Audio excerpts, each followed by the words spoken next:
Amen. Amen. All right. Good morning, everyone. Good morning. Okay. First and honors, God respects my pastor, Pastor Emeritus in his absence, evangelists, ministers present, and everyone here. How y'all feeling? Good. Amen. So, can we have just a little bit of fun this morning? Raise your hand if you've ever answered, "I'm fine," when you really weren't. I ain't never been up. All right, now keep your hand up if someone asked you how you were doing this week and you gave that automatic answer. "I'm fine." All right, okay.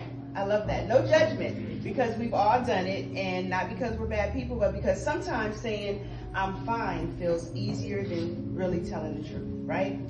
That brings me to today's mental health moment. No cap. No cap. No cap. No cap. Now, my younger people, you already know what that means, right? Right? Okay.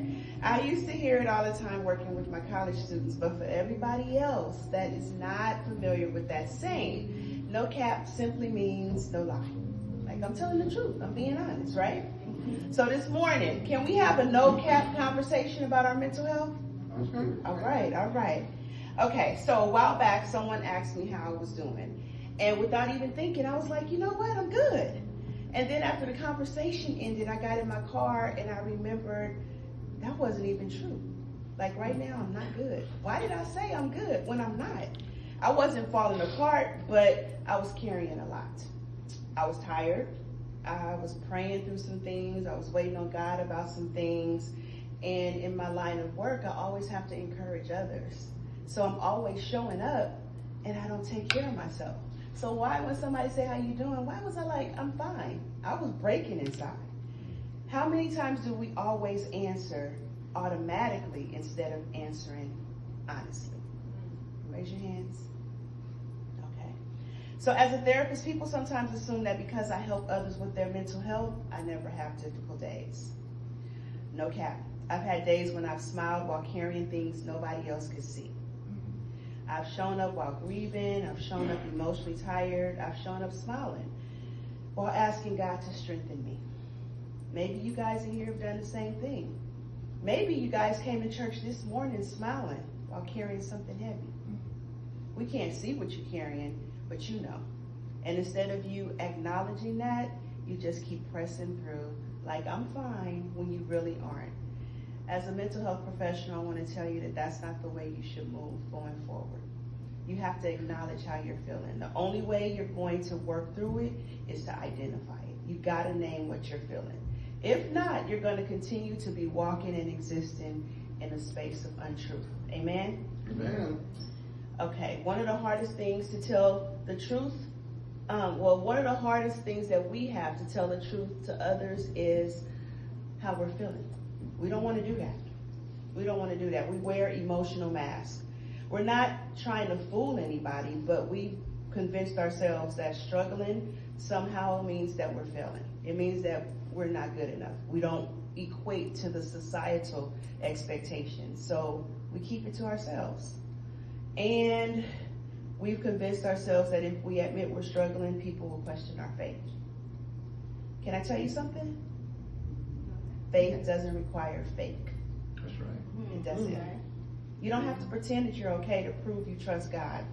Jesus said you will know the truth, and the truth will what? Make us free. Amen. So y'all, if y'all know the word, you got to apply it to your walk. Amen? Amen.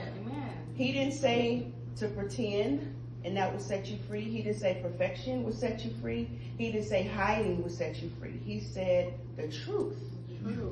Because healing begins where pretending ends. There it is. Okay? Now, as a therapist, I never like to talk about a problem without giving you a few tools. So let me leave you with 4. You guys take notes. Tool number 1 is to tell yourself the truth. Sometimes we say, "I'm just tired," but are you really just tired, or are you emotionally exhausted? We say, "I'm just irritated," but maybe you're hurt. Maybe you're grieving. Maybe you're disappointed. Honesty creates clarity. And clarity is where your healing begins. All right? Number 2, name what you're feeling. Like I said, you have to identify it. Instead of saying, "I'm a mess," be specific. Say, "I'm anxious. I'm overwhelmed. I'm lonely. I'm disappointed. I'm afraid." Name what you're feeling. Research tells us that when we can name our emotions, we reduce their intensity. We stop fighting something we can't identify. So number 3, check the facts. One thing anxiety loves to do is tell you a story. If someone doesn't call you, you automatically assume they're upset. You assume they're mad. You say, what did I do? Why didn't they call me back? Somebody doesn't text back. Oh, well, they tripping. What did I do? What part did I play? Somebody walks past us and they don't speak. We assume that we did something wrong.